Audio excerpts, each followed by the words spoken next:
반갑습니다. 제가 앞에 앉아서 상당히 걱정됐던 게 제가 키가 작아가지고 이 마이크가 눈에 오면 어떡할까. 상당히 도전적으로 저에게 지금 마이크가 이렇게 와 있는데요. 잘 피해서 해보도록 하겠습니다. 잠시 기도하겠습니다. 하나님 아버지 감사합니다. 귀한 또 하나님의 교회를 방문케 하시고 또 이 교회에서 제가 만난 하나님을 전할 수 있게 하시니 감사합니다. 최종이 준비하고 왔지만 성령님 감동하여 주셔서 성령의 감동을 따라 말하게 하시고 또한 제가 만난 하나님 또한 우리 오늘 이 밤에 성도들에게 역사하여 주셔서 오늘 우리에게 주시는 새로운 은혜로 인도하여 주시옵소서. 예수님 이름으로 기도합니다. 아멘. 반갑습니다.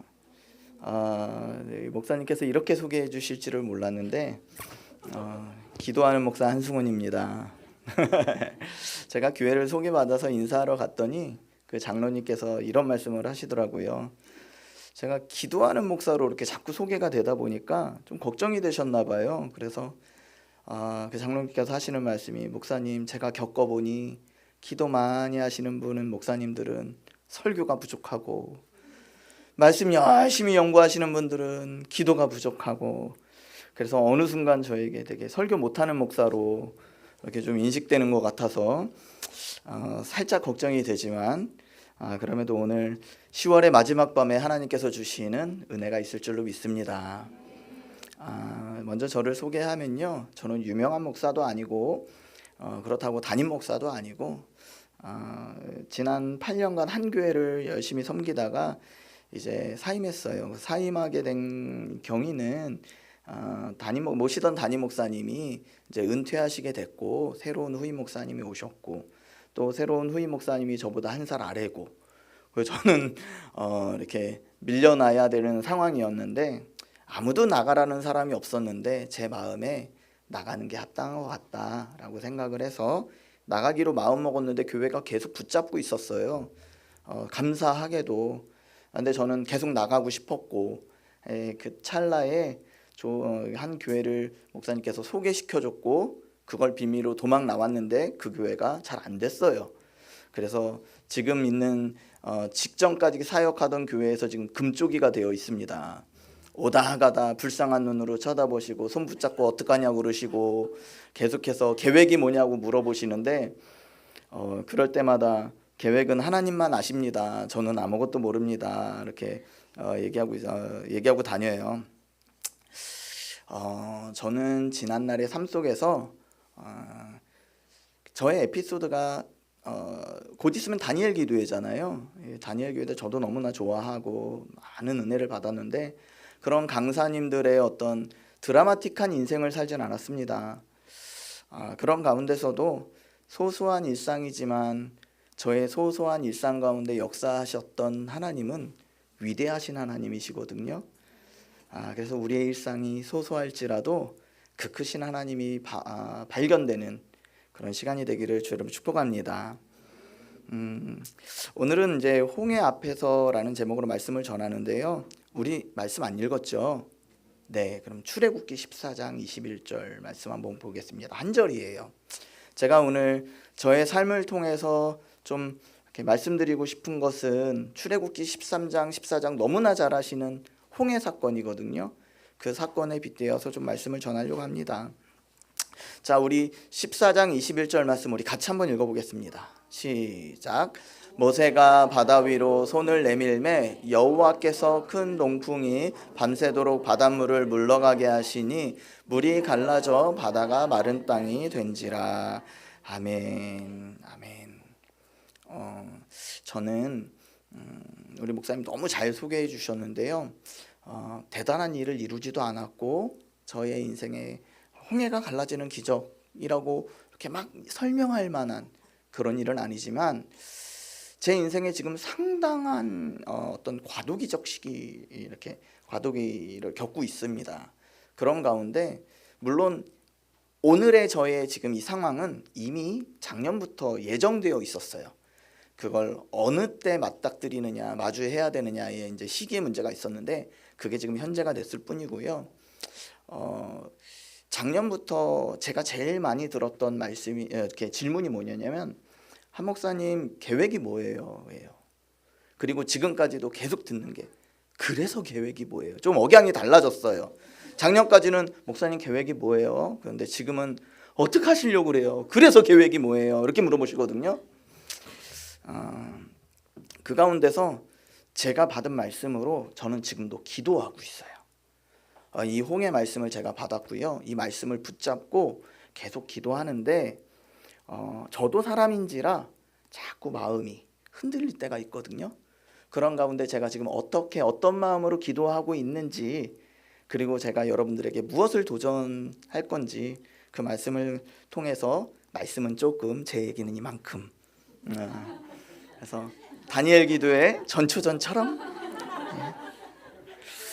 네, 재미있을지 모르겠습니다. 자신은 없지만 그래도 한번 전해보도록 할게요.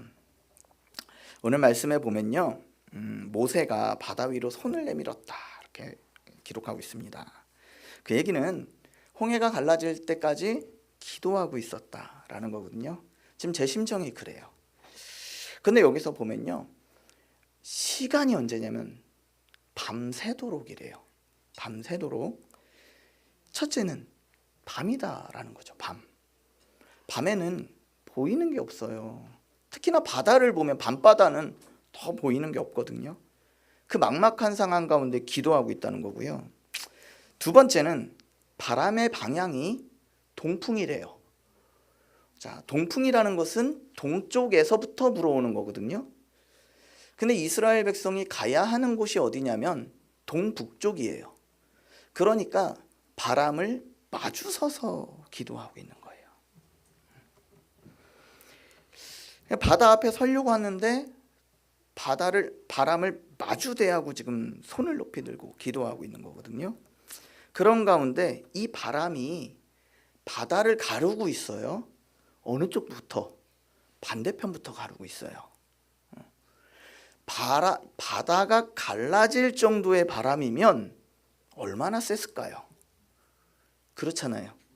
물을 막 물러가게 할 정도였으면 그 바람이 얼마나 셌을까요? 우리가 애니메이션을 통해서도 좀 볼 수 있지만 상당히 거센 바람이 막 왔을 거예요. 그리고 바람이 많이 불 때는요, 보통 구름이 껴요. 왜냐하면 바람은 기압차 때문에 이제 세지는 건데, 고기압에서는 바람이 별로 없거든요. 하늘이 맑은데. 저기압은 보통 구름이 끼거든요.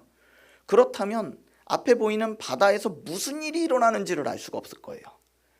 빛이 하나도 다 구름 때문에 차단이 돼 있을 거예요. 거센 바람을 밤새도록 마주하면서 힘써 기도하지만 이 밤이 여명이 밝기까지도 무슨 일이 일어나는지 몰랐을 거예요. 제가 지금 그런 심정이거든요. 이러니까 되게 불쌍해 보이죠.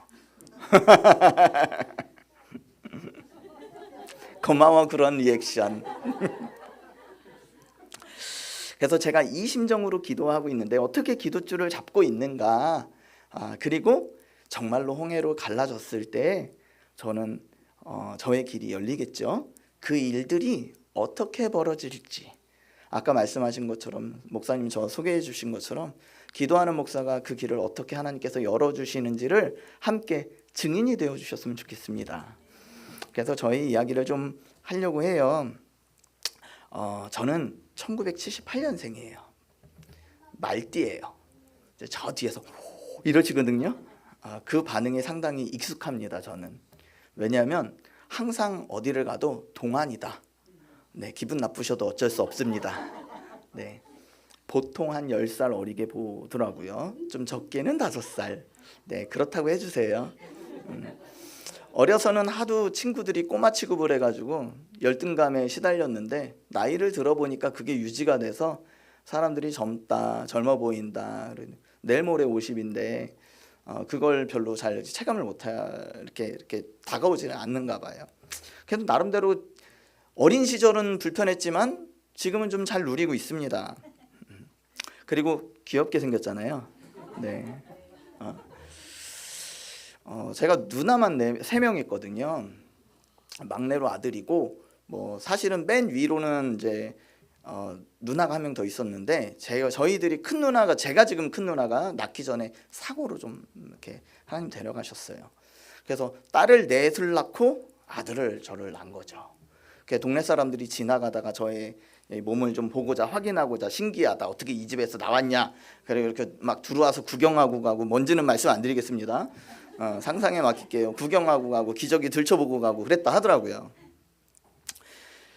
그리고 저는 천성이 밝아요.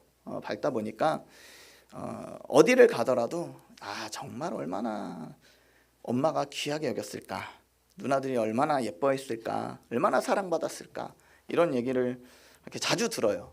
그래서 처음 교육전사 사역하는데 어머니 같은 전도사님이 제가 이렇게 사택에서 밥을 먹고 설거지를 하고 있는데 어쩜 엄마가 아들을 얼마나 이렇게 예뻐했을까. 아이고 막 그러면서 막 엉덩이를 치시려고 그러시는 거예요. 그래서 참으시라고. 그리고 한 번은 유초등부 이렇게 성경학교 때 보통 사역자도 단체 티를 입잖아요. 단체 티를 입어가지고 애들하고 이제 지도하고 있는데 부장 집사님이 얼굴을 애들을 쓱쓱쓱 쓸어 담더니 제 얼굴을 이렇게 싹 쓸고 가시는 거예요. 그때만 해도 제가 이제 30대 이제 중반쯤 되었는데 유초등부 애들하고 이렇게 분간이 안 되셨나 봐요. 그래서 되게 당황하셨어요. 그만큼 많은 사람들한테 제가 귀염받고 지금도 권사님들이 어쩜 목사님 이렇게 귀여우세요 이렇게 하시거든요. 그래서 죄송하지만 이렇게 표현하세요. 저도 제가 포지셔닝 할 때 이렇게 멋있는 목사, 근엄한 목사로 이렇게 타겟팅 하지 않고요. 귀여운 목사로 이렇게 자리 잡고 해요. 그래서 살갑게 굴려고 하고. 근데 제가 이 말씀을 드리냐면 제가 유년 시절이 그렇게 이렇게 사랑받거나 이렇게 즐겁지가 않았어요. 제가 제일 피하고 싶은 사역이 뭐였냐면 유초등부 사역이었어요. 왜냐하면 행복하지가 않았거든요. 제가 행복했어야 행복한 기억을 아이들한테 물려줄 수 있을 것 같았는데 별로 그렇게 행복하지가 않았어요. 부모님이 늘 불화가 잦았고 저희 어머니께서 제가 한 5살, 6살, 7살 요때 술 장사를 하셨어요.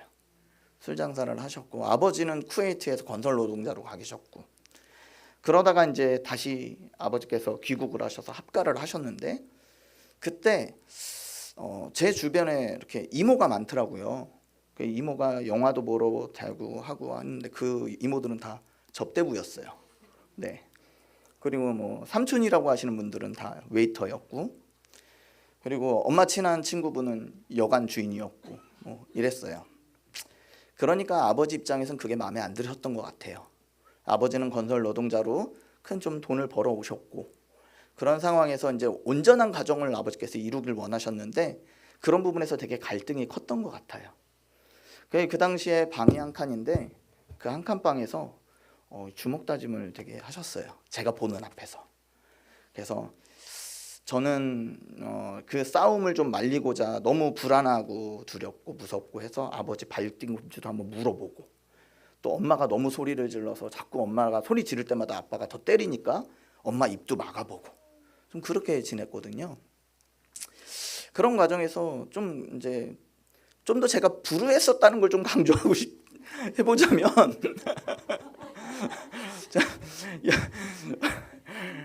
제 보는 앞에서 저희 엄마가 웃으면서 하기 좀 그렇지만 과도로 자기 배를 이렇게 찌르는 모습을 좀 봤어요. 네. 근데 당시에 그게 아이들이 별로 이렇게 충격적이지 않아요. 지난 날에 지나가고 나서 이게 문제인 거지 그 당시는 몰라요. 저는 너무 어렸었고 그래서 별로 그런 것에 대해서 인식하지 못했던 것 같아요. 늘 그런 불화가 있었기 때문에 어머니께서 잦은 과출을 하셨어요. 3학년 어느 날 엄마가 학교 갔다 왔는데 뭐 저희 또래가 있으시다면 오락실 잘 아실 거예요. 동전 50원, 100원 넣고 그렇게 오락하는. 보통 제가 학교 갔다 안 오면 저희 엄마가 와가지고 저를 뒷덜미를 잡고 끌고 갔고 절대 못 가게 하고 막 그랬었는데 그날따라 학교 갔다 왔는데 저희 어머니가 300원을 주면서 오락실을 가라는 거예요. 이게 웬 횡재인가. 우와 이런 날이 오는구나. 근데 그 뒷말은 못 들었어요. 우리 3년만 떨어져 살자. 근데 그 말은 못 듣고 이상하다라고 생각을 하고 열심히 오락실을 갔죠. 그리고 저희 어머니는 그날 저녁에 없어지셨어요. 아버지는 그게 좀 힘드셨나 봐요. 그래서 막 방황을 하다가 저를 이모 집에 보내서 엄마 찾아달라고 불쌍한 척하래요. 울면서 나 엄마 없이 못 산다고. 근데 제 마음에 어떤 마음이 들었냐면 제가 그렇게 막 엄마가 보고 싶지 않은 거예요. 왜 그런지 훗날에 이제 좀 다시 생각을 돌아봐서 고민해 봤는데 아무튼 그 당시엔 그랬어요. 그리고 엄마 친구 집에 가서도 계속 엄마 어디 있는지 알려달라 하라고 아빠가 먼저 보내놓고선 초인종 누르고 아빠는 도망가는 거예요. 그 저는 낯도 많이 가리는데 너무 싫은 거죠.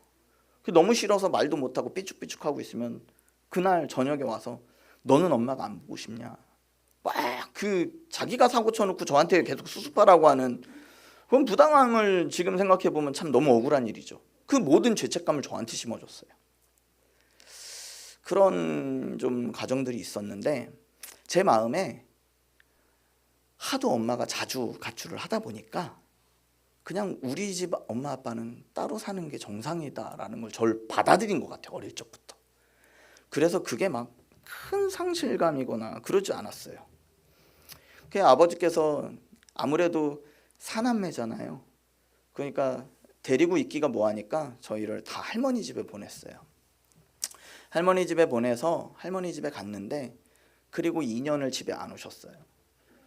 그러니까 참 할머니께서 너무 힘드셨죠. 힘드셨고 경제적으로도 너무 힘들어서 제가 할머니 댁으로 가서는 차비가 없어서 학교를 막 2주씩 못 가고 그런 적이 있었던 것 같아요.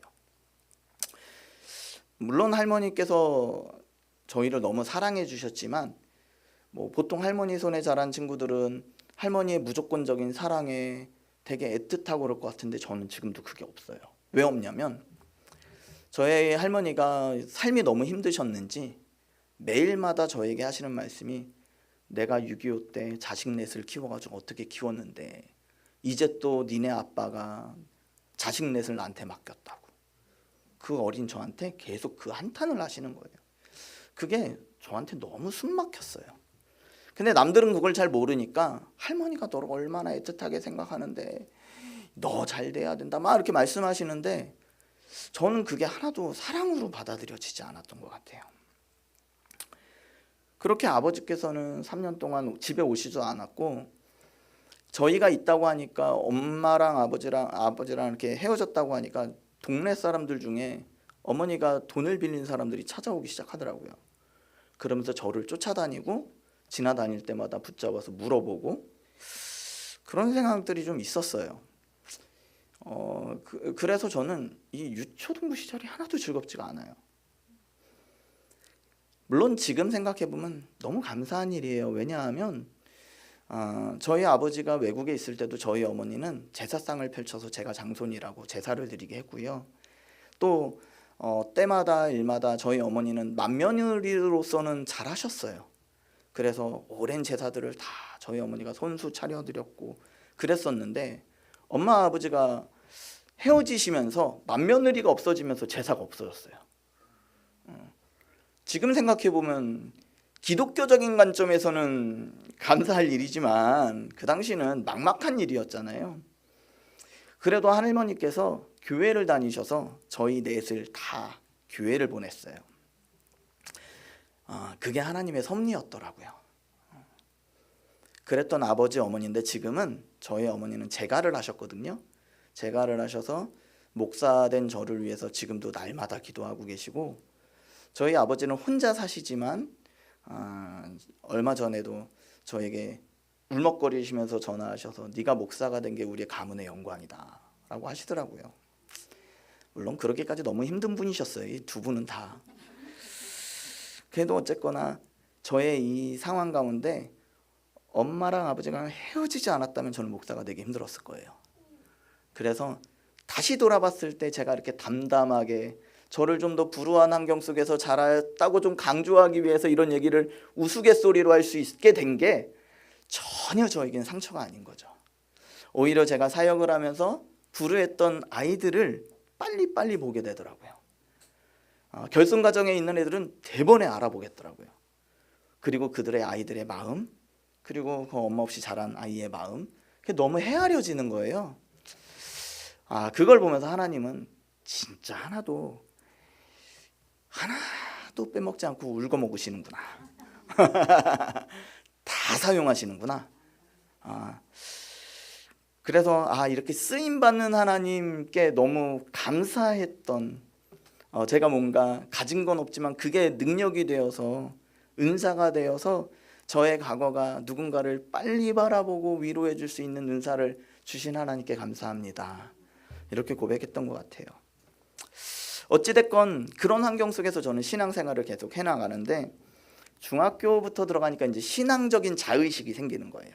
그 전까지만 해도 교회 다니는 게 뭔지, 그냥 왜 주일 아침에 만화도 나오고 TV도 나오는데 왜 나는 아침부터 나가야 되는가, 막 이런 고민을 늘 했는데, 중학교 들어가고 나서부터 이제 조금씩 신앙이라는 게 뭔지 이제 제 자아를 찾아가면서 알게 되더라고요.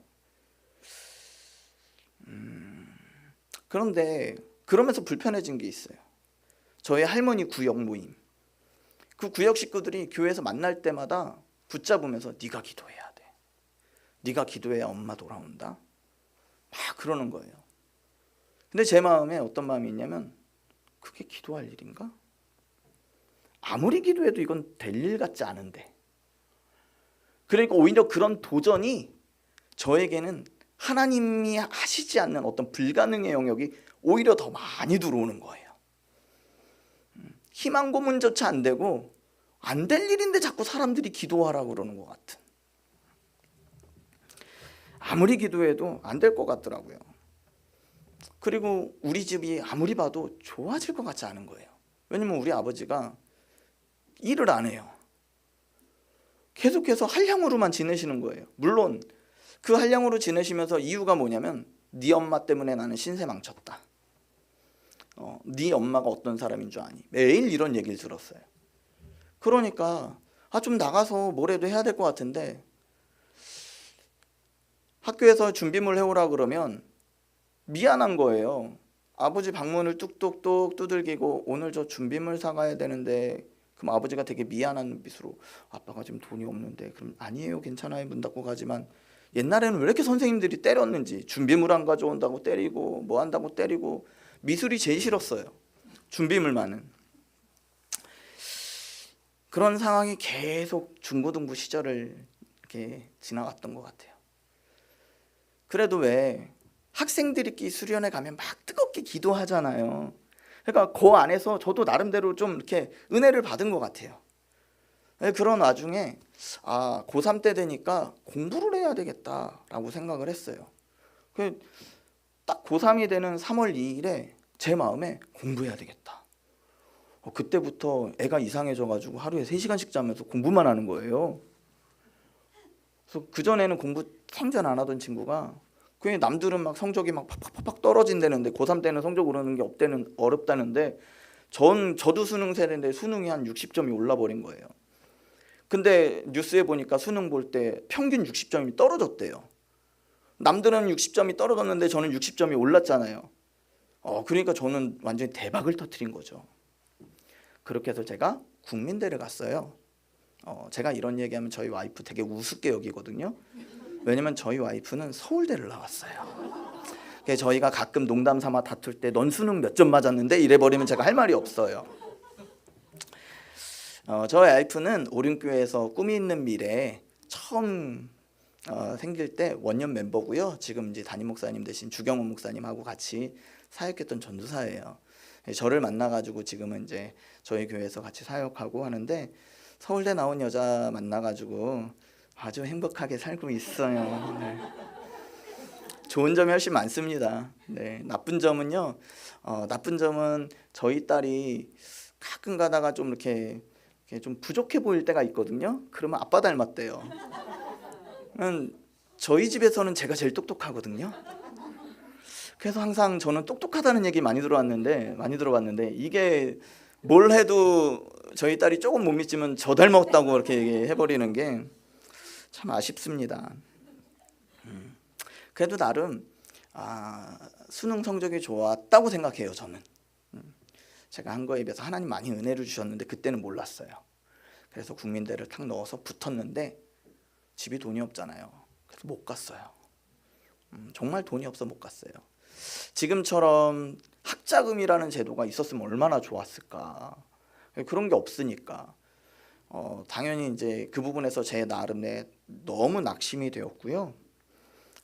제 인생에 여러 번 좌절이 있었지만 그 좌절은 정말 어마어마했던 것 같아요. 결국 이렇게 되었구나.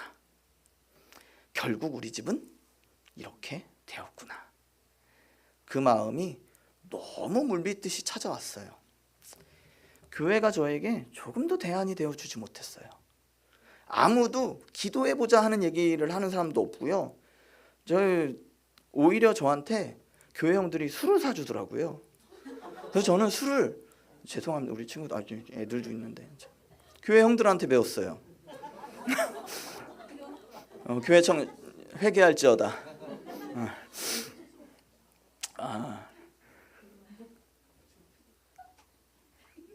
그러면서 한 1년은 방황했던 것 같아요. 방황했는데 저를 불쌍히 생각해줬던, 제가 고3 때 얼마나 치열하게 공부했는지 아는 저희 독서실 선배 하나가 있었는데 고시를 준비하는 사람이었어요.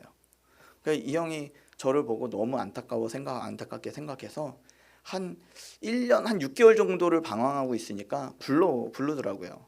부르면서 예수도 안 믿는 형인데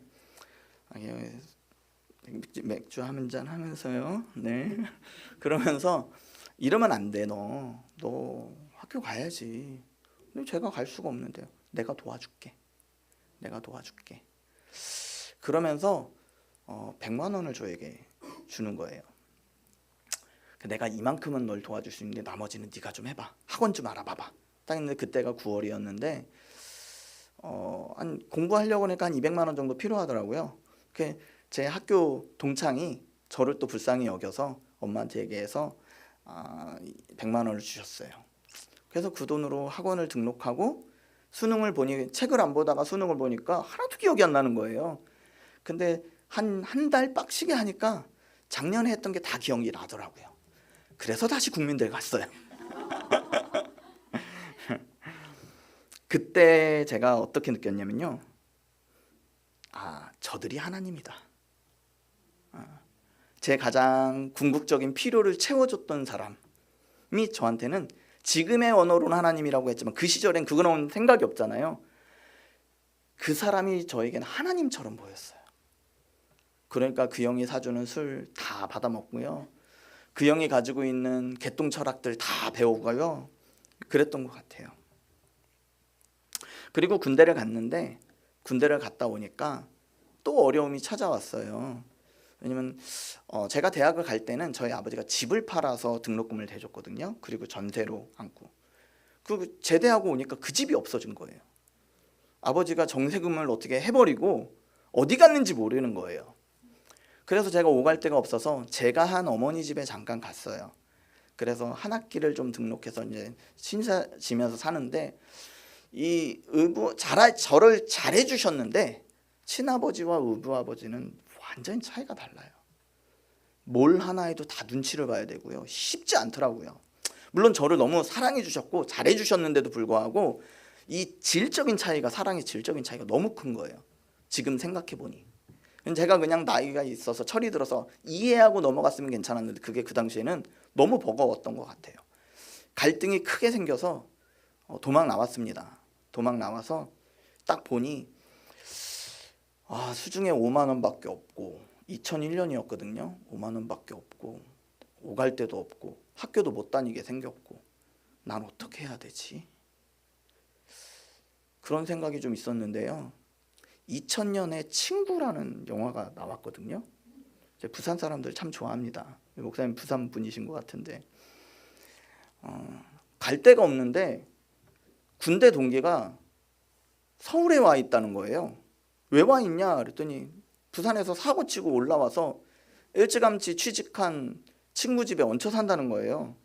그래서 제가 거기 나도 살면 안 되겠까? 이렇게 얘기했어요. 물론 되도 않는 얘기죠. 그래서 저희 친구가 나도 지금 얹혀 사는 입장이라 좀 쉽지 않은데, 근데 내가 얘기는 해볼게 라고 했어요. 지금은 잠실 롯데타워가 높이 서 있지만 옛날에 거기가 다 포장마차였잖아요. 거기서 만났어요. 만나서 이만저만한데 나 너랑 같이 살아도 되겠어? 물어봤어요. 저도 무슨 용기인지 모르겠지만. 근데 참 그 친구가 많은 사람들 뵈러놓은 게 친구의 친구 아니면 너도 내 친구 아이가? 그러는 거예요.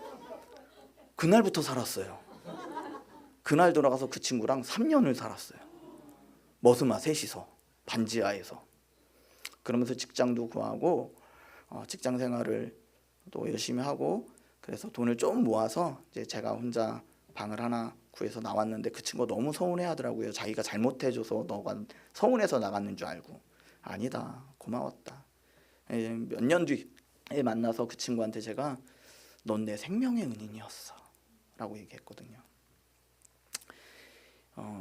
그렇게 직장을 구해서 나갔는데 그 직장이 딱히 기술이 있는 것도 아니고 뭐가 배운 게 있는 것도 아니고 하다못해 운전면허도 없다 보니까 막상 갈 직장이 없더라고요. 그래서 그 당시에 무역센터 52층에 뷔페 식당이 유명한 게 있었거든요. 그래서 거기에 취직을 해서 서빙도 보고 그런 일을 했어요. 한 6년을 했어요. 보다 보니까 제 마음에 참 외롭더라고요. 아무도 나에게 힘이 되어주는 기댈 만한 곳이 없다는 게, 그게 너무 힘들었고요. 또 하나는 가진 게 아무것도 없다 보니까 돈을 모아야 되는데 너무 월급이 박봉인 거예요. 언제 이걸 모아서 내가 장가를 가지? 이런 생각이 있었던 것 같아요. 그 스트레스가 매일마다 이렇게 하다 보니 너무 힘들었던 것 같아요. 그래서 주변에서 따라주는 술 매일마다 받아 마셨고요. 정신 차리고 나면 내가 왜 이랬을까 맨날 후회했고요. 그런 세월들이 막 지나가는데 제 마음에 한 가지 생각이 드는데, 어떤 생각이 들었냐면 다 이렇게 살잖아. 그러면서도 결혼하고 애 낳고 다 그렇게 살잖아. 근데 그 마음의 이면에는 또 다른 질문이 있다는 걸 몰랐어요. 또 다른 질문이 뭐였냐면 이렇게 살아도 돼? 라는 거죠. 제 마음의 깊은 공허함과 어떤 공부를 하다만 한과 이 좌절감 속에서 오는 이 문제를 해결할 수가 없어서 그렇게 제가 사람들 쫓아다니면서 시간들을 허비했던 것 같아요. 이 질문에 어떻게 해결해야 될지 몰랐는데 그때쯤 누나들이 다 신앙이 회복됐어요. 그래서 저를 부르는 거예요. 부르면서 이제 제안을 해주는데 너 거기서 계속 일할 거야? 난 지금 여기서 진급도 하고 왜 괜찮은데 왜? 그랬더니 공무원 시험 준비를 해보면 어떨까? 그러는 거예요. 근데 제 마음에 이게 존재적으로 흔들려 버리더라고요.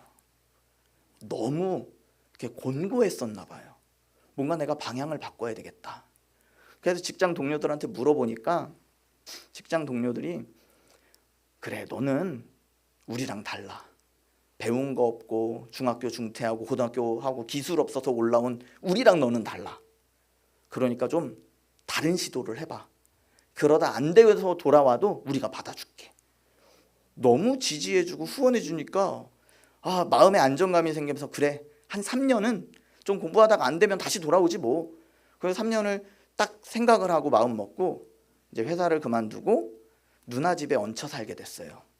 근데 누나들의 이 모략이 어떻게 하면 우리 막내 동생 교회 나오게 할까, 이런 거였더라고요. 교회를 못 나가니까. 그렇게 해서 교회를 나가게 됐어요.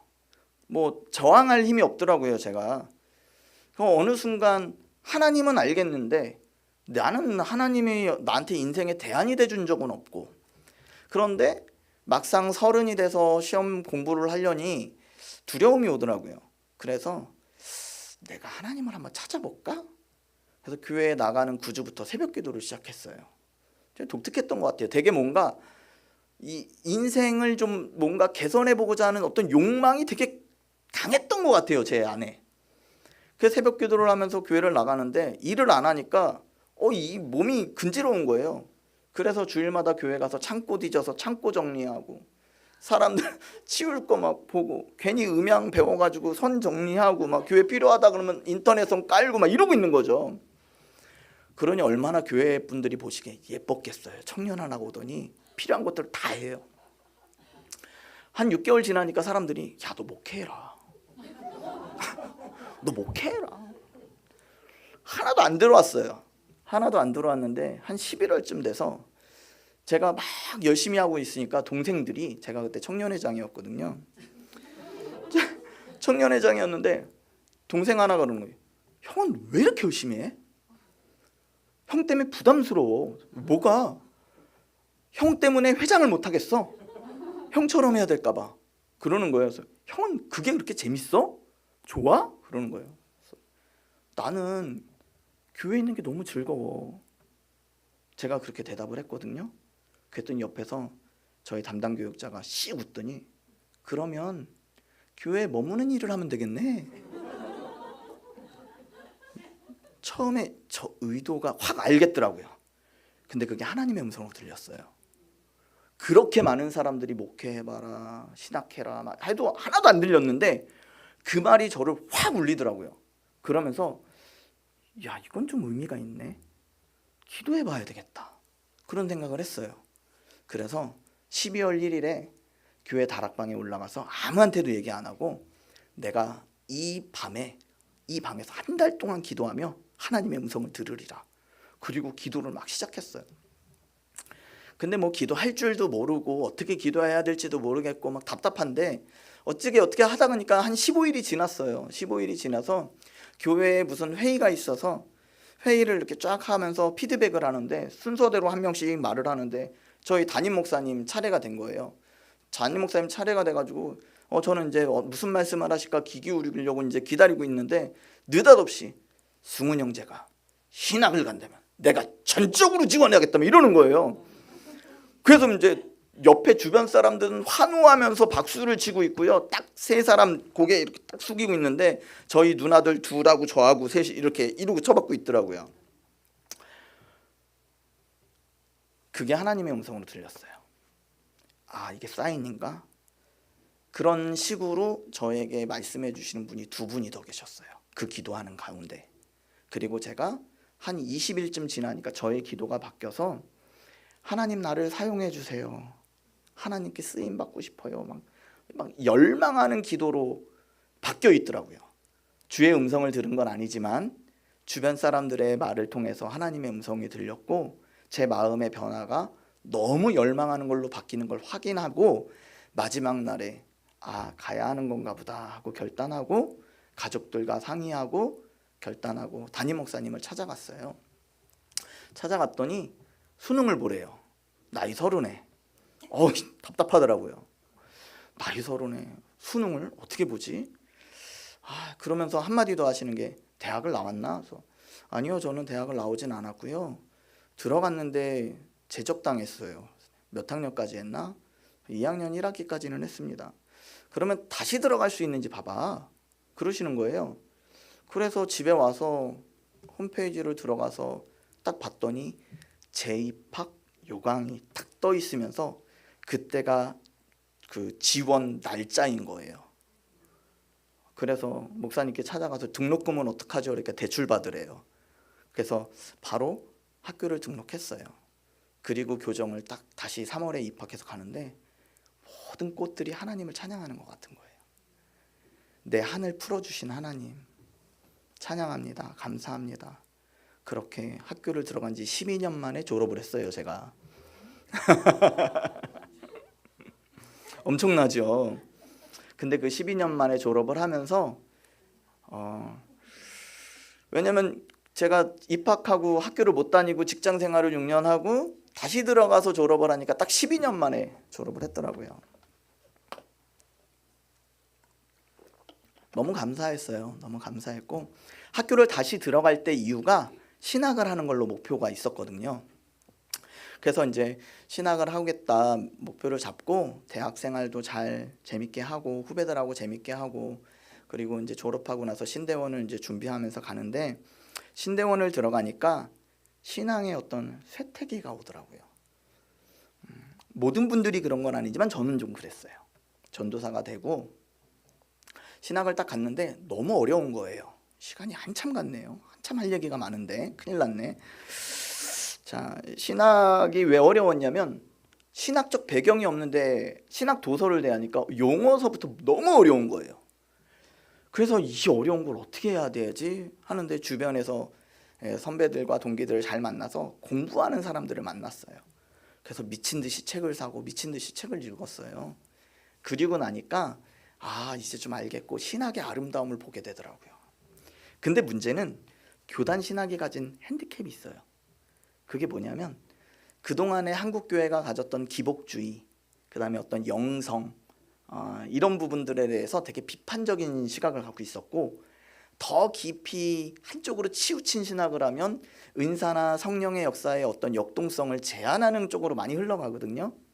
저는 분명히 신학을 하겠다고 막 할 때는 하나님의 성령의 감동과 은사도 있었는데 신학을 하면서부터는 그게 다 가짜래요. 그래서 그쪽 신학의 어떤 끝선에 있는 신학에 많이 심취해 있었어요. 그러면서 어떤 교수님이 실천신학 이제 설교학 교수님이었는데 그런 말씀을 하시더라고요. 설교를 준비하는 시간도 기도하는 시간입니다. 설교를 준비하는 여러분들의 그 씨름이 곧 기도입니다.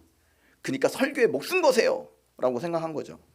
그러니까 책 보는 시간도 기도하는 시간이고 말씀을 준비하는 시간도 기도 시간이라고 합리화하게 되더라고요. 지금 절대적으로 그렇게 얘기하지 않습니다. 설교하는 시간, 준비하는 시간 절대 기도 시간하고 같지 않아요.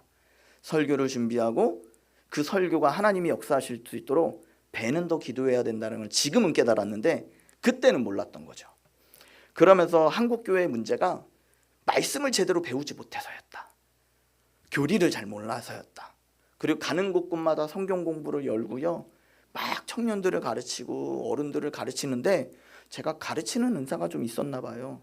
그래서 사람들이 너무 좋아하는 거예요.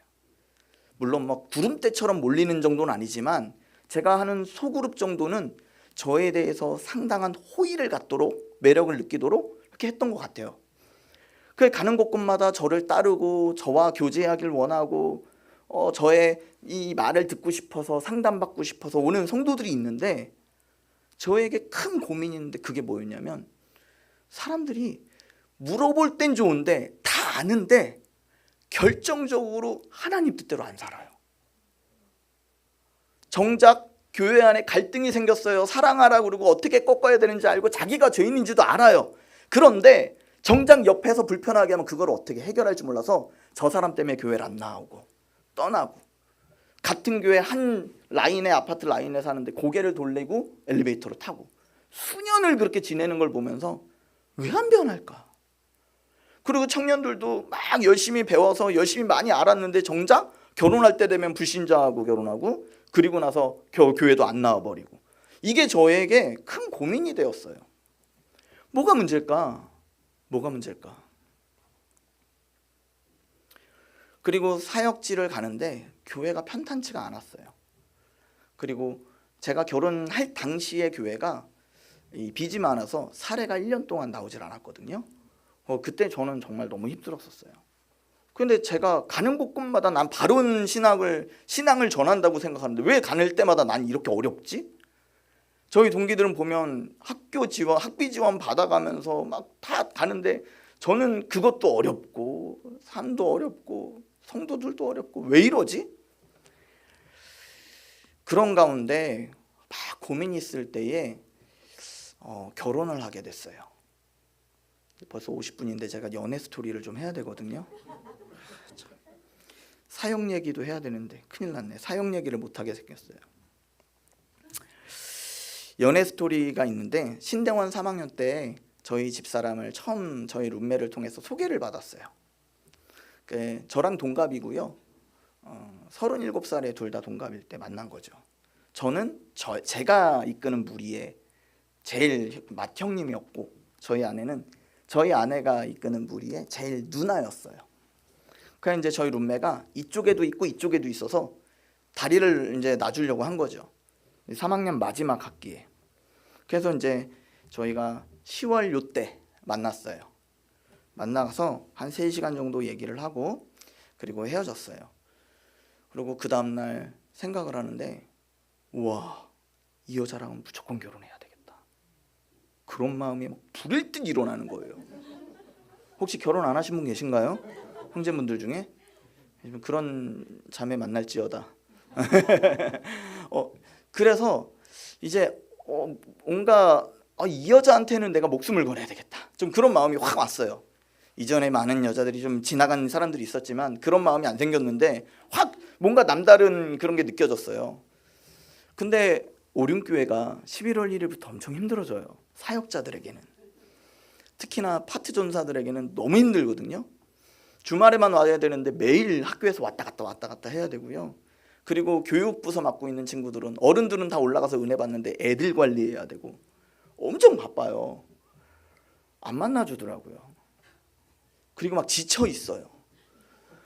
저희도 학기적으로도 11월 되면 엄청 바쁘거든요. 3학년 2학기 되면 막 레포트도 막 엄청 몰려 있고 논문도 써야 되는데 아무것도 못 하고 있는 거예요. 이 서울대 나온 여자가. 학교를 뭐 졸업할 생각도 없고 그냥 자기는 뭐 이대로 뭐 졸업 안 해도 된다 막 이런 식으로 놔버렸더라고요.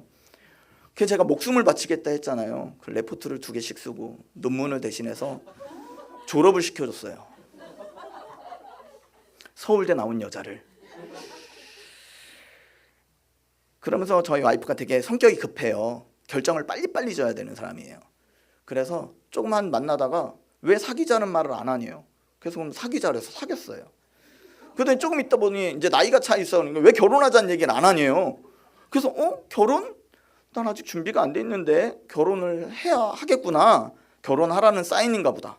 그래서 해야죠. 그래서 왜 프로포즈를 안 하냐 뭐 이런 얘기를 하길래 내가 준비해야 되나 보다. 그래서 이제 집안 저희 아버지한테 허락을 받고자, 아버지 제가 만나는 여자가 생겼습니다. 그랬더니 그래서 결혼을 하려고요. 대뜸 물어보는 게 생년월일이 어떻게 되냐요. 예상하셨나요? 네, 생년월일이 어떻게 되냐요. 제가 옆에서 통화 중이어서 저희 집사람이 그 통화하는 걸 듣고 바로 알려준 거예요. 자기 몇 월 몇 생 시까지 알려준 거예요. 그러더니 저희 아버지가 딱 보더니 안 된다. 왜요? 너의 사주는 나의 사주와 똑같고 그 자매는 그 여자라고 표현했어요. 그 여자의 사주는 니네 엄마랑 똑같아. 그래서 이별수가 있어. 안 된대요. 고민이 되더라고요. 제가 마음으로 먹기는 아버지가 반대하는 결혼을 하지 않겠다. 마음을 먹었거든요. 막 가슴이 뻥 뚫린 것 같더라고요. 백지영의 총 맞은 것처럼 이 노래가 얼마나 와닿는지 밤새 잠이 하나도 안 오는 거예요. 아침이 돼서 제가 아버지한테 결단을 하고 헤어질게요. 그랬어요. 헤어질게요. 얼마나 상심이 크든지 헤어질게요. 잘했다. 그런데요, 저 신학 그만할게요. 왜? 그게 무슨 일인데? 왜? 그러시는 거예요. 저는 전도사잖아요. 근데 제가 결혼을 포기하는 이유가 사주 때문이에요. 저는 더 이상 저는 이 사주 때문에 결혼을 포기했다는 것에 대해서 저는 전도사할 자격이 없다고 생각합니다. 그래서 저희 아버지가 되게 겁을 드셨어요. 왜냐하면 한 번도 아들 하나밖에 없는 아들을 학비를 단 한 번도 지원해 주지 않았는데 자기 스스로 대학원을 갔다는 거에 내심 되게 대견하게 생각하고 있었나 봐요. 그런데 제가 그 학교를 그만둔다 하니 이게 제일 두려웠던 거죠. 그렇다면 그냥 하렴. 제가 지금 이긴 거잖아요. 결혼 승낙 받았어. 이야. 그리고 그 다음 날 이제부터 막 연락하는데 또 바쁜 거예요. 저희 아내가 11월이 끝났는데 12월 되고 1월이 되니까 또 겨울 사역 캠프 준비한다고 너무 바쁜 거예요. 그래서 제 나름대로 막 노력하고 해서 안 되겠다. 프로포즈를 해야 되겠다. 그래서 종로에 가서 다이아 반지 조그만 거를 이렇게 맞췄어요. 맞춰서 나와서 이제 우리 부모님도 한번 만나야지라고 얘기했는데 갑자기 우리 한 2주간 시간을 가져보재요. 그래 알겠어요. 근데 그때만 해도 존대할 때라 알겠어요 이렇게 얘기했거든요. 알겠어요라고 얘기하고 그리고 좀 시간을 갖고 있다가 이제 시간이 임박해서 우리 만나야죠라고 했어요. 그랬더니 저희 집사람 하는 말이 제가 결혼을 하려고 보니 당신이 좋은 사람인 건 알겠습니다. 그런데 내가 결혼할 만큼 당신을 사랑하지는 않습니다. 이거 여자분들 무슨 말인지 이해하시죠? 네, 남자들은 이해 못할 거예요. 이게 무슨 말이야? 좋은 사람인 건 알겠는데 결혼할 만큼 내 마음이 확 올라오지 않았다는 거예요. 그래서 결혼을 못 하겠대요. 저는 프로포즈 하려고 반지도 맞춰놨는데. 일단 전 또 그래도 어떻게 하겠어요. 제 모토가 존중이었거든요. 존중해야죠. 뭐 어떻게 하겠어요. 싫다는데. 알겠다 하고 쓸쓸히 혼자 날짜가 돼서 반지를 찾으러 가는 거죠. 그 발걸음이 얼마나 서글프고 힘든지. 반지를 찾아와서 사실 그때 바로 팔았어야 되는데 창피한 거예요. 다시 받자마자 팔려고 하니 그래서 집에 가져왔어요. 가져오고 뭔가 결혼을 하려고 마음을 먹었다가 이걸 걷어들이니까 상실감이 상당하더라고요. 상실감이 너무 상당해서 좀 사역도 잘 안 되더라고요. 한 달 정도? 길게 말고 한 달 정도. 그래서 버스를 타고 이렇게 가다가 마음이 허탈해서 막 이러고 있는데 하나님의 음성이 그때 들리더라고요. 내가 너를 많은 사람의 축복 가운데 결혼하게 해줄 거야. 딱 그 음성이 들리니까 그래, 얘는 아닌가 보다. 더 좋은 여자 있겠지. 그 마음에 확 접혀지더라고요. 그리고 반지를 제 책상 위에다가 제일 안 보이는 곳에 던져놨어요. 팔지는 못하고. 그렇게 3년이 흘렀어요. 40이 되도록 장가를 못 간 거예요. 40이 되도록 장가를 못 갔는데 저만 장가를 못 간 게 아니라 저희 와이프도 시집을 못 간 거죠. 그러던 와중에 2017년도가 됐는데 마음에 하나님이 저한테 결혼시켜 주실 것 같은 마음이 드는 거예요. 참 뜬금없어요. 그더니 주변 사람을 통해서 계속 소개팅이 들어와요. 그동안에 한 번도 없던 게. 그래서 제가 와, 정말 올해는 결혼하려나 보다. 그래서 스케줄을 짜가지고 소개팅을 했어요. 오늘은 얘 만나고 오늘은 쟤 만나고. 근데 만나면 참 희한한 게 제가 좋다 그러면 상대가 싫다고 그러고 상대가 좋다 그러면 제가 싫고 이게 안 되는 거예요. 왜 이렇게 어려울까? 목사를 소개시켜주는 자매들이면 어지간하면 괜찮거든요. 인물은 보장할 수 없지만 다 성품적으로는 문제가 없거든요. 그러다 보니까 내가 인물 보나? 나 목사가 돼가지고 막 이런 자책감까지만 오는 거예요. 와, 그래가지고 난 속물인가 보다 이러면서 자책하면서 있는데 그때만 해도 저희 와이프랑 한 번씩 몇 달에 한 번씩 주고받는 카톡이 있었어요. 그냥 의례적으로 한 번씩. 그래서 알고 봤더니 저를 찔러본 거래요. 얘가 아직도 혼자인가? 그래서 이제 저는 제 와이프에 대해서 참 좋은 기억이 갖고 있는데 그냥 더 이상 관계 하나님이 허락해 주시지 않으셔서 관계가 발전이 안 됐나 보다 이렇게 생각하고 있다가 문득 소개팅하고 가는데 차이고 가는 길이었어요. 버스 타고 가는데 생각이 나더라고요. 생각이 나서 카톡을 보내봤어요. 나 지금 소개팅하고 간다. 그랬더니 어떻게 됐냐? 안 됐다. 당신 같았으면 내가 무조건 달려갔을 건데 막 이런 식으로 그냥 농담 삼아 던졌는데 여기에 진심으로 반응하는 거예요. 왜 나한테는 도전을 안 하냐는 식으로. 뭐 난 도전하면 되니? 그랬더니 그건 알 수 없지 막 이러는 거예요. 전혀 가능성이 없다고 생각했는데 갑자기 가능성이 열리기 시작하니까 3년 전에 묵어놨던 마음이 막 올라오기 시작하는 거예요. 그래서 만나기로 했어요. 만나기로 하고 만나기로 한 날 사귀기로 했고 나이 40에 그러니까 나이 40에 다시 만난다니까 얼마나 고민이 많았을 거예요. 이 사람하고 결혼까지 생각할 걸 생각하고 이제 그랬나 봐요. 그래서 두 번째 만남 때 딱 보니까 책상 위에 반지가 있잖아요. 그 반지를 꺼내다가 내가 3년 전에 당신한테 줘야 되는데 못 준 게 있다. 받든지 안 받든지 네 맘대로 해라. 편지를 4장을 써가지고 손편지를 써서 줬어요. 그렇죠? 거기에 속았어요. 3년 동안 있었던 반지가 손가락에 딱 맞는 걸 보는 순간 나 이 남자랑 당신하고 결혼할래. 그 얘기가 바로 나오는 거예요. 저는 3년 동안 이 여자를 기다리지 않았거든요. 그리고 이 반지도 3년 동안 이 여자를 애타게 찾지 않았거든요. 근데 3년 만에 얻어 걸린 반지에 이 여자 마음이 3년 동안 나를 기다린 반지야 이렇게 돼버린 거죠.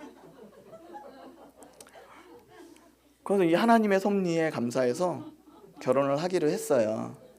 그러면서 바로 오륜교회 사역자니까 오륜교회에다가 연락해서 오륜교회 예식 날짜를 자기가 그날 이제 그 주에 다 잡아버리고요. 나이 40에 결혼하니까 부모님 따위 필요 없더라고요. 저희끼리 다 결정하고 이제 인사를 가야 이제 했어요. 그래도 되냐니까 그래도 된대요. 그 이제 처가에 처음 가려고 인사하려고 이제 딱 가는데 제 처지가 너무 볼품없는 거예요. 저희 집사람을 만났던 그 시절이 1년 동안 사례가 안 나오던 그 시작점이었었어요. 그러니까 한 3개월 지나니까 제가 그동안에 모았던 모든 돈이 다 소진돼 버리더라고요. 그리고 저희 아내가 결혼 준비를 한다고 이제 웨딩 예약을 잡고 또 신혼여행 예약을 잡고 또 이런 과정들을 자기가 다 지불을 했어요. 그러면서 오륜교회 사역자들이 이 결혼 사기 결혼 아니냐, 왜 신부가 다 준비하냐, 그 목사님 저희 주민번호는 알고 있냐, 이러면서 엄청 공격을 받았나 보더라고요. 근데 저는 사례를 못 받고 있는 상황이니까 그걸 알고 있었고, 그 하루는 집으로 불러서 물어보는 거예요. 우리가 결혼을 해야 되는데 당신의 계획이 뭐예요? 또 계획을 물어봐요. 내가 할 수 있는 게 뭐 있어? 난 미안하지만 난 지금 아무 말도 못 하겠어. 너무 부끄럽고 미안하고 그런 가정에. 그럼 집은 어떻게 할 거야? 근데 제가 있는 교회가 사역하는 교회가 사택을 주는 교회도 아니었고 뭐 너무 어려운 교회였어요. 그리고 제가 사역하던 교회가 고양시였고 오륜교회는 성내동에 있잖아요. 이게 둘이 사역이 불가능한 거죠. 근데 뭔가 합가를 하려면 결단을 내려야 되는데 저희는 사택을 안 주는 교회니까 부를 수가 없는 거예요. 그럼 제가 가야 되는데 제가 사역지를 옮겨야 되는데 답이 없는 거죠. 그런 와중에 면접을 7월 달쯤에 한번 봤는데 사모가 다른 교회를 나간다는 건 인정이 안 되더라고요. 한국 교회가 남자 위주잖아요. 그러니까 영락없이 사역을 사임해야 되는 거예요. 근데 저희 집사람도 전임 사역자여서 오륜교회에서 제공하는 어떤 사택 지원비를 받고 있었는데 오륜교회는 사역자를 빨리빨리 정하니까 한 11월, 12월 달 되면 이제 다 정하더라고요. 그래서 자기한테 어떻게 할 거냐 물어본대요, 자꾸. 기도하자. 그리고 사임하자. 사임하기로 하고 사임한 대신에 저희가 10월 21일에 결혼을 했는데 11월 달까지는 살 수 있는 거예요. 11월 달까지 이제 거기서 신혼집을 차리고 12월부터는 사역지를 구해서 사택 있는 교회로 가야만 했던 거죠. 와, 답이 없는 거예요. 처갓집에 인사를 하러 가야 되는데 할 수 있는 게 아무것도 없어요. 저희 처가가 양평이라 기차를 타고 이렇게 가는데 케이크 하나를 사갔어요. 그날따라 얼마나 긴장하는지 개찰구를 열고 나가자마자 케이크를 떨어뜨린 거예요. 케이크 딱 눌리니까 얘가 납작해지더라고요. 그 이걸 다시 살 수도 없고 이제 일단 갔어요. 처가에 가서 어떤 질문을 할까? 집은 어떻게 할지, 앞으로의 계획은 뭔지, 사역은 어떻게 할지, 내가 남자로서 어떤 질문을 받을지 너무 막막한 거죠. 그런 가운데 처가에 딱 갔는데 세 분이 계셨어요. 저희 장인어른, 장모님, 그리고 그 근처에서 이게 목회를 잘 하시다가 기도로 목회하시다가 은퇴하신 원로 목사님 큰이모부가 계셨어요. 저희 집사람의 이제 작전은 그래도 목사님이 계시면 아버지가 신앙이 약하시니 세상적인 질문은 좀 커트해 줄 수 있겠다, 이런 생각에 좀 작전을 짜서 이렇게 했다 그러더라고요. 제가 처가를 가기 전에 일주일을 금식을 했어요. 할 수 있는 게 그거밖에 없으니까. 금식을 하고 이제 회복을 해서 처가를 딱 갔는데 첫 마디가 저희 큰이부부께서, 원로 목사님께서, 그래서 교회는 요새 어때? 여전해요. 아유, 그래도 힘든데 안 나오고 양떼를 위해서 자리를 지키고 있네. 귀하다. 그래, 기도하는 동안 힘들지 않았어? 네, 괜찮아요. 하나님 은혜 주셔서 잘 견뎌냈습니다. 그래, 목사는 딴 거 없어. 문제 앞에 하나님 앞에 엎드리는 게 목사야. 목사가 좋은 게 다른 게 없어. 기도하는 목사가 진짜 목사야. 그러면서 격려를 해주시는 거예요. 저 그리고 나왔어요.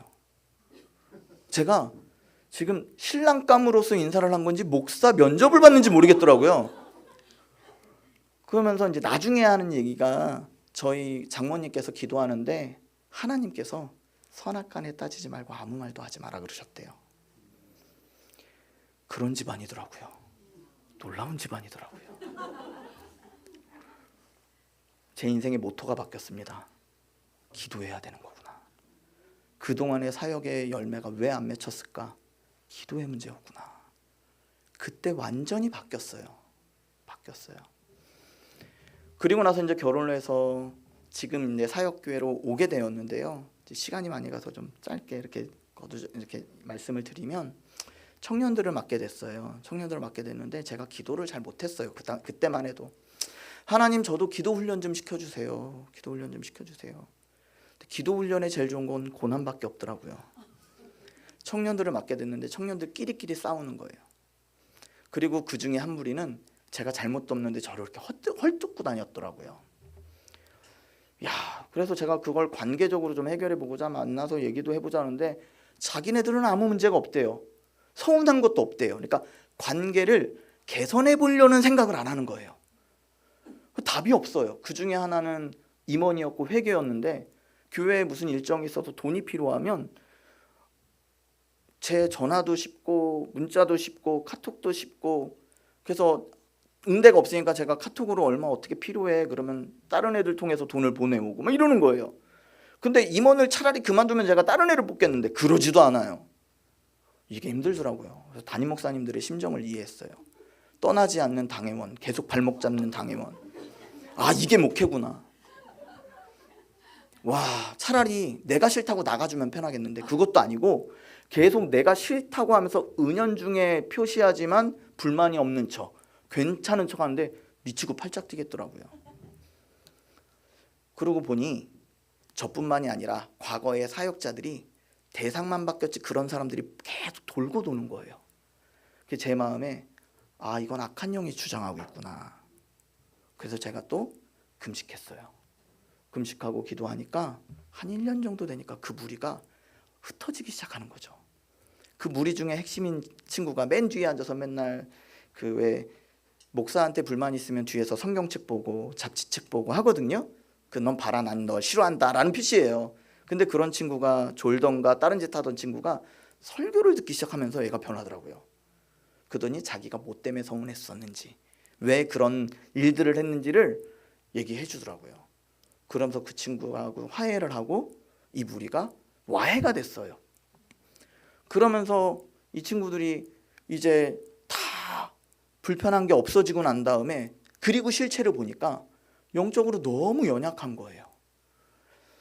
얘네들을 어떡하지? 리더들을 세워서 양육해 나가는데 소그룹을 해보면 설교를 가지고 이 말씀 가지고 막 나눠보면 우리 리더들이 뭐라 그러냐면 애들이요 맨날 졸았다고 그러고 딴 생각했다고 그러고 엉뚱한 소리하고 그래요.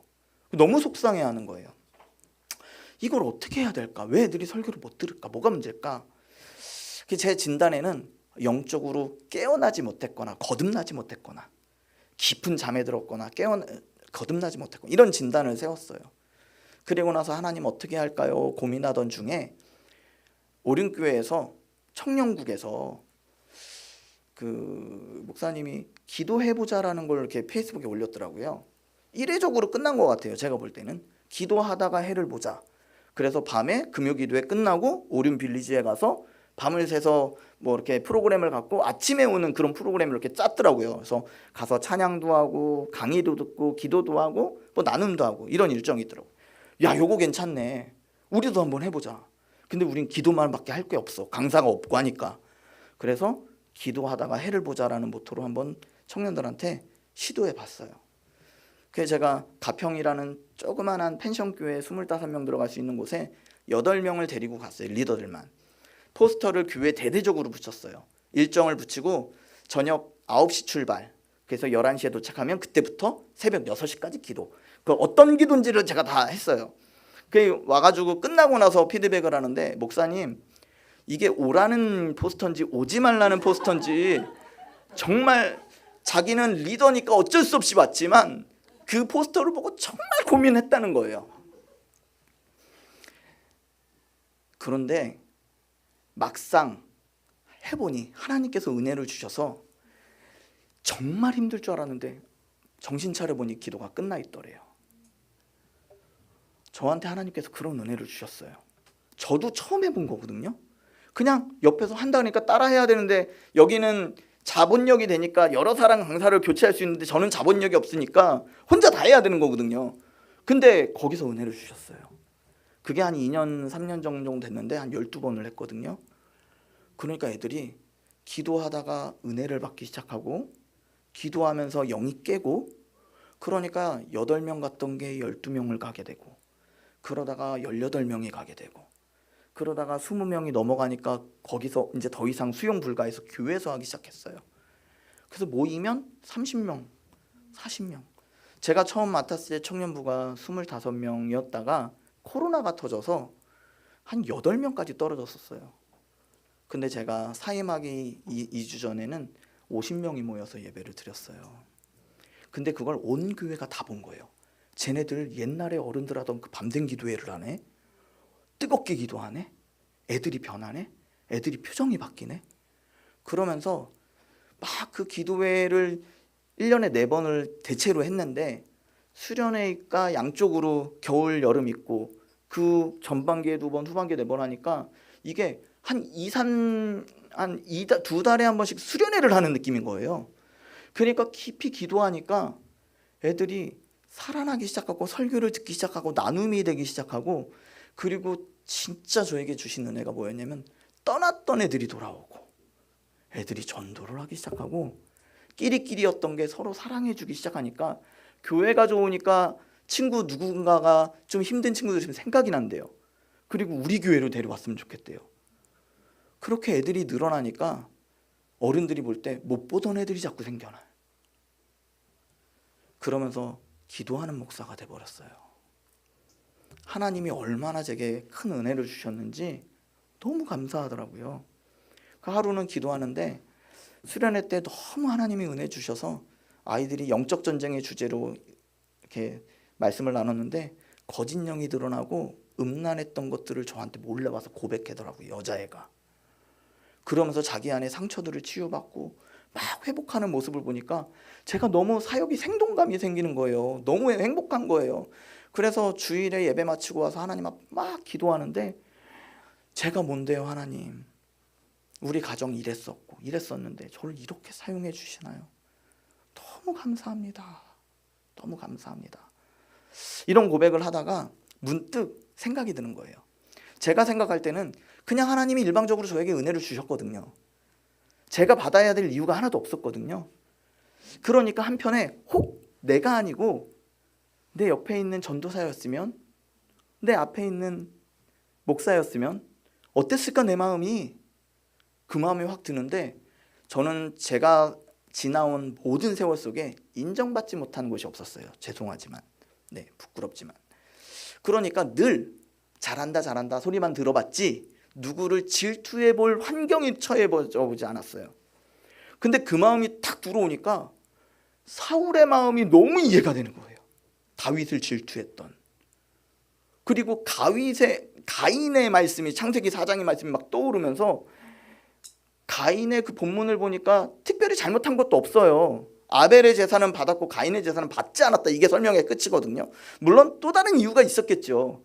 그런데 가인의 입장에서 보면 그냥 내 제사를 하나님께서 안 받으셨어.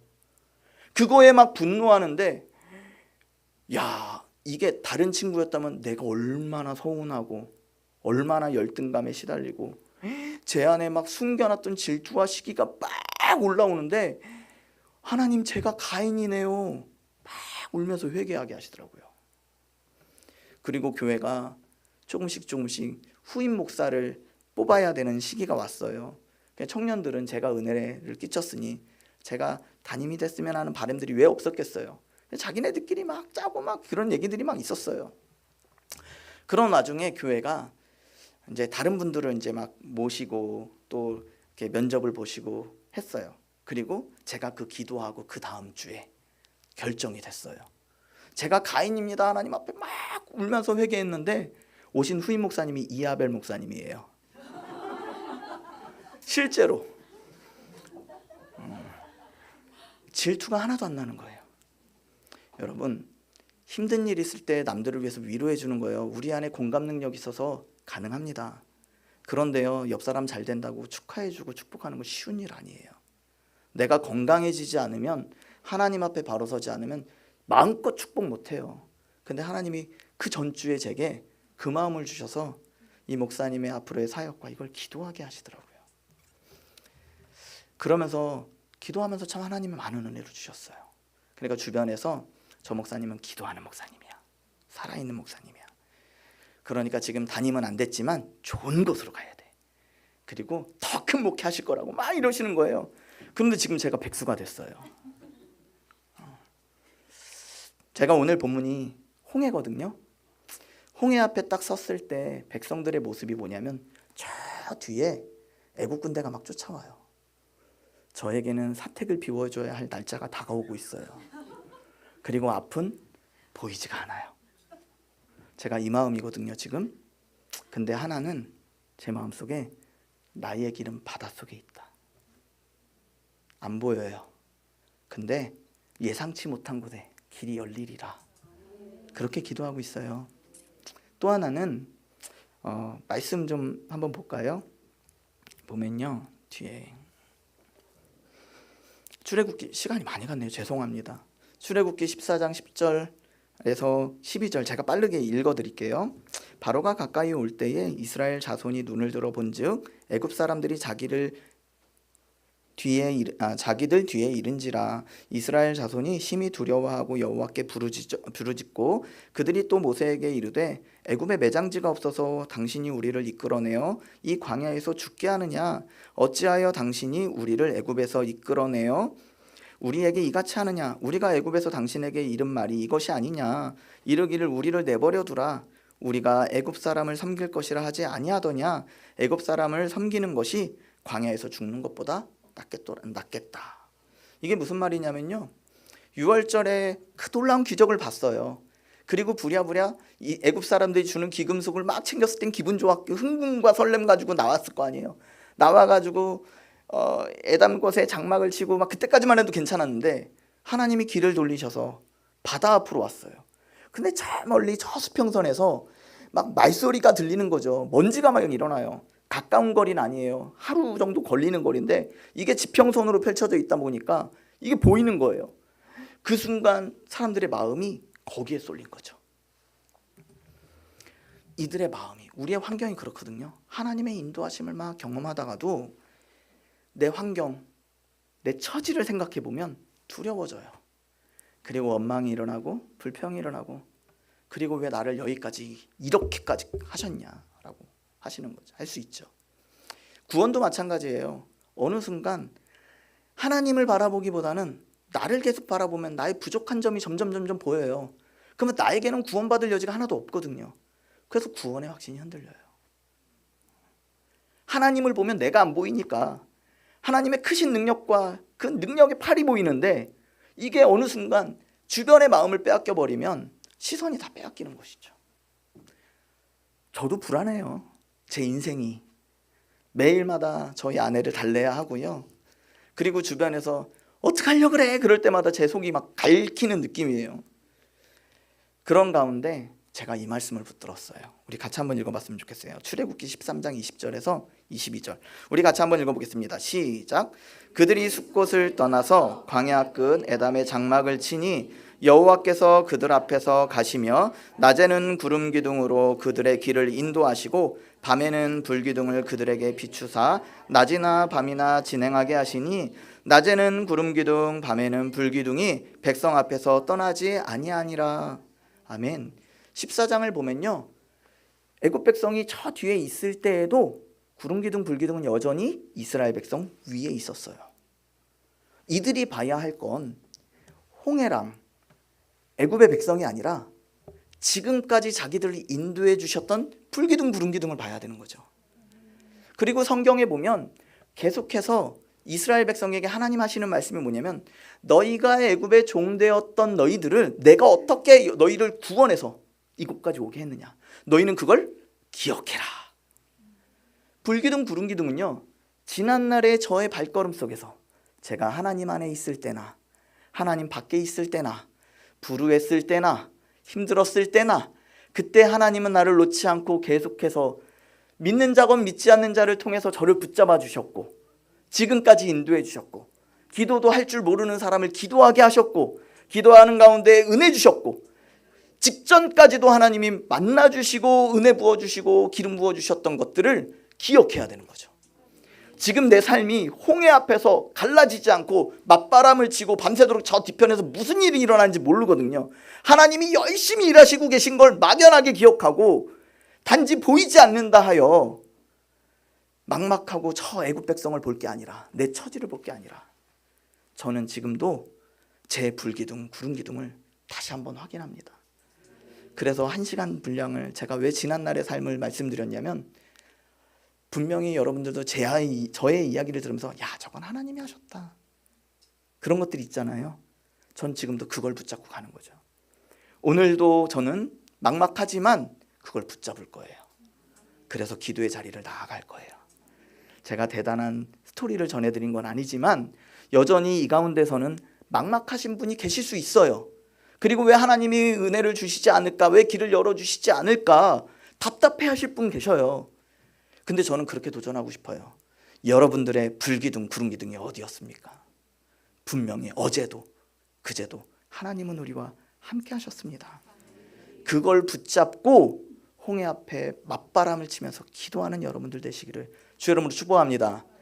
그러면 우리가 생각지 못했던 바닷속에서 길이 드러나서 그 마른 땅으로 걷게 될 줄로 믿습니다. 우리 찬양 한 곡 하고요. 우리 주를 찬양 3절 3절 한번 찬양하고요. 기도 제가 한 번만 할게요. 시간이 많이 가서. 시간을 지켜드리지 못해 죄송합니다. 주위를 둘러보면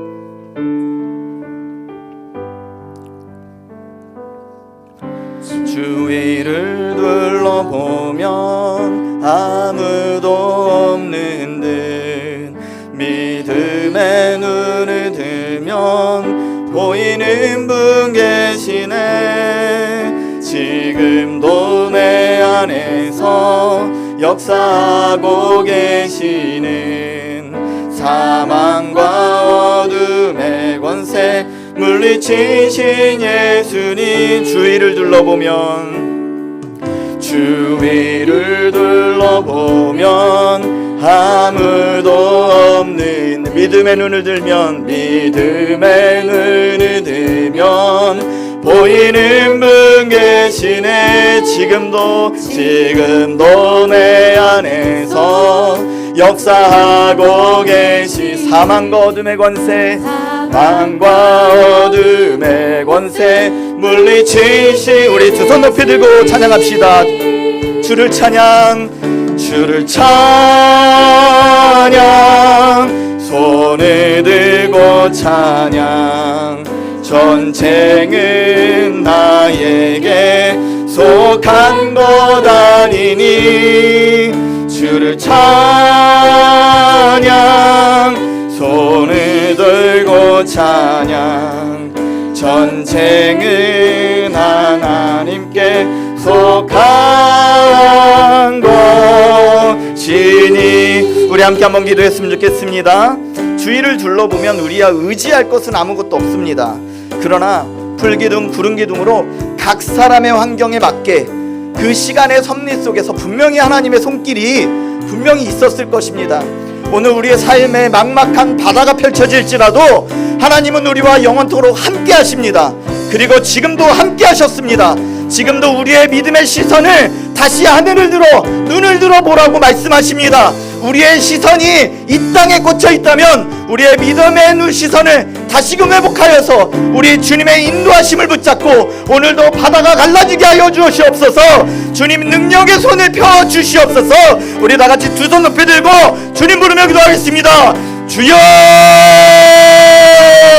하나님, 이 시간에 기도하며 나아갑니다. 하나님, 우리의 생활 속에서 각 사람마다 처지는 다르지만 하나님, 오늘도 우리가 기도할 이유는 분명히 있는 줄로 믿습니다. 우리의 삶에서 우리가 할 수 있는 것은 너무나 없습니다. 하나님께서 붙잡아 주시지 아니하시면 막막하고 불안